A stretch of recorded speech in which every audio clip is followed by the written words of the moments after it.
Welcome. In this video, I wanted to demonstrate the difference that a coordinate system makes when it comes to attempting physics problems. This problem was in a class test where we're given a block which slides down a frictionless inclined plane where the angle of inclination is 15 degrees.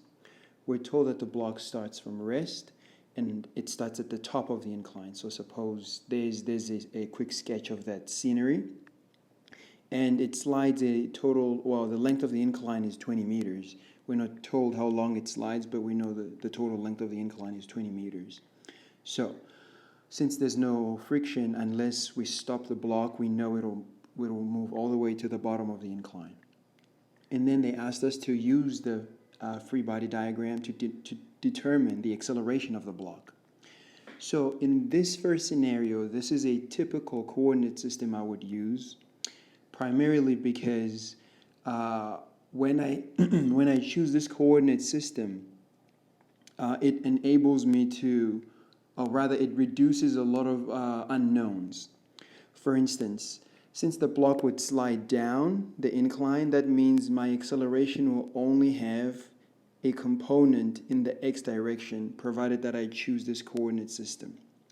And that means the y component of my acceleration is going to be 0. And the same is true for the normal force. The normal force will only have a y component if I choose this coordinate system. So I know that the x component of the normal force will be 0 also. The only thing whose components I need to resolve, both in the x and the y direction, is the gravitational force. So if I were to choose this coordinate system, and in this case, since I'm told that I need to determine the acceleration of the block, that means I need only to concern myself with the x direction, because I know there's no acceleration in the y direction, since the block slides down. So that means I only need to apply Newton's second law along the x direction. And let's go ahead and do so. Consider which forces in this coordinate system have components that are non-zero along the x. Well, we just argued that the normal force only has components in the y, so the normal force will have a 0 component along the x. So that means the force that's acting, that's causing, or rather responsible for this acceleration, must be the x component of this force, the gravitational force, specifically this component. So if I were to find this component, I know that component should equal to the mass times the acceleration. So let's go ahead and find the x component of Fg. This is going to be equal to the acceleration along the x direction. And since we know that the x component along the x component of gravitational force is going to be the magnitude of Fg times sine of 15 degrees, that's our angle of inclination. This, therefore, is going to be equal to a sub x. If we unpack what this the magnitude of Fg is, we know that's going to be mg sine 15 is equals to m times ax, which therefore tells me that the acceleration along the x direction is going to be, these guys cancel out, it's going to be the gravitational acceleration multiplied by sine of 15. And this, in basically 1, 2, 3, 4 steps, I have arrived at the final answer. Let's suppose I were to choose a different coordinate system. Let's suppose I were to choose an upright coordinate system. Let's compare how that looks. I've already prepared this just to keep this video short. So again, if I choose an upright coordinate system, notice that the normal force will have an x component and a y component in this coordinate system. So I need to determine the acceleration along the x and along the y. And my acceleration also, it will have an x component and a y component, since, as you can see, it's not parallel to the x, nor is it parallel to the y, so it has both components, x and y. So that means I'll have to apply Newton's law in both directions, both the x, since the block is sliding down, that means it's somehow moving along the x and the y. So I need to apply Newton's law along the x and also apply it along the y. So let's first apply it along the x direction. If we were to apply it along the x direction, we would find that Newton's second law is going to take this form. It's going to be the normal force, the x component of the normal force. Actually, that's the only one in the x direction. This one should be responsible for the mass times the acceleration along the x direction. If we try to figure out what is the normal force, the x component of the normal force in the x direction, this will be equal to the magnitude of the normal force times sine of 15. Basically, I'm referring to this component here, this component. But notice, this must be equal to the mass times the acceleration along the x direction. What is the acceleration along the x direction? Well, it's the projection of this acceleration along that x direction. So I think we can argue, should be clear that this angle here is also 15. So therefore we have to find that component of this acceleration in the x direction. So this will be equal to the magnitude of the acceleration times cosine of 15. This is what Newton's second law would look like in the x direction.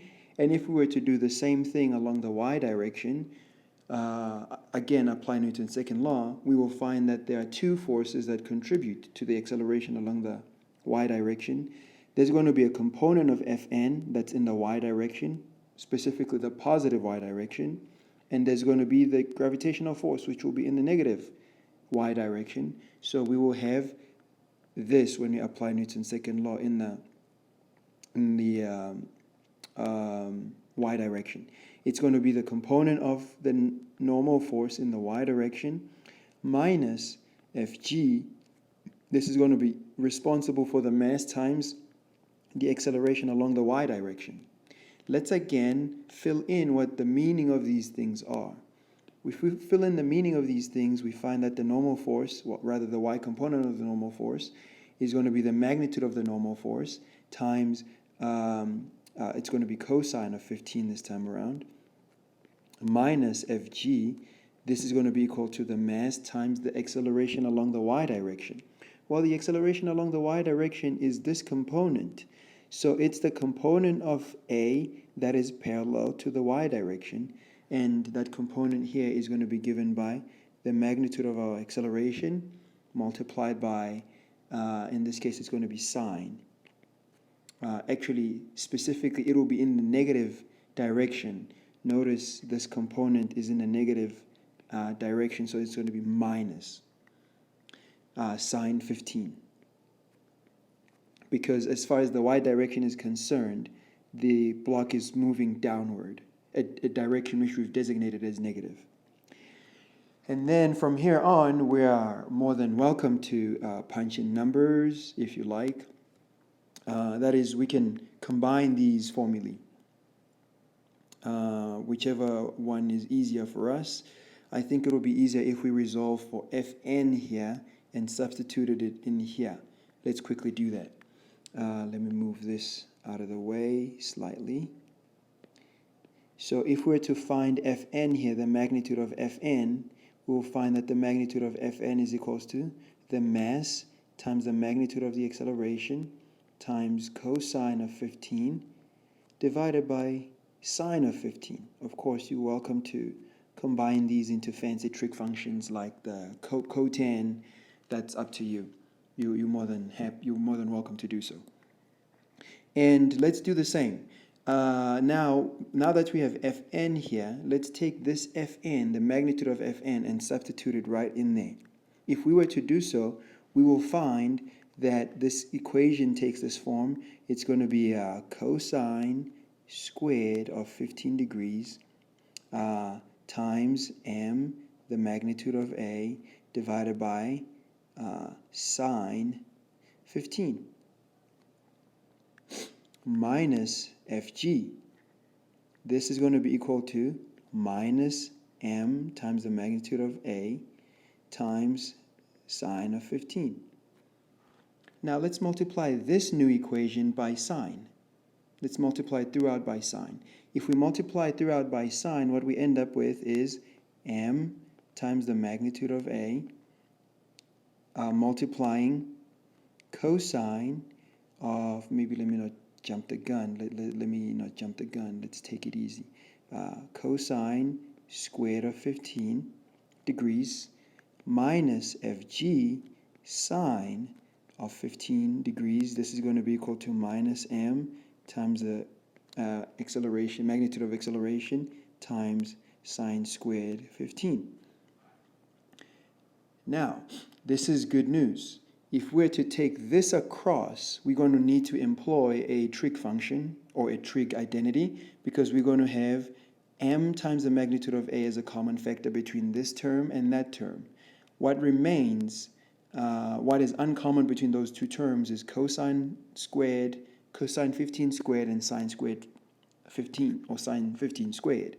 So this is going to look something like this. M times the magnitude of the acceleration, it's going to be cosine squared 15 degrees plus sine squared 15 degrees. And if we move this onto the other side, it becomes a positive. So therefore this will be equal to Fg times sine 15 degrees. This thing in the parentheses is equal to 1. This thing in the parentheses here, that's going to be equal to 1, which means this equation takes this form, which I'm going to box down here. Hopefully that's okay. I think that should be fine. If we box down here, we're going to end up with m times a bar. This is going to be equals to mg. Sorry, fg, well, which is mg sine 15. This means, therefore, a is going to be, the magnitude of acceleration is going to be g sine 15. Notice, it's exactly the same thing we had earlier, but it's a painful way around. So, initially, look at this one. By a proper choice of coordinate system, we were able to get to this fact by 1, 2, 3, 4 steps. However, this time around, look at how many steps. 1, 2, 3, 4, 5, 6, 7, 8, 9, 10. So this is why we always say no coordinate system is wrong. You are welcome to choose any one. However, some coordinate system, hence this one, some coordinate systems will make your life rather difficult. So you're welcome to choose whatever coordinate system you like, but always choose wisely. And I will conclude over here. See you in the next video.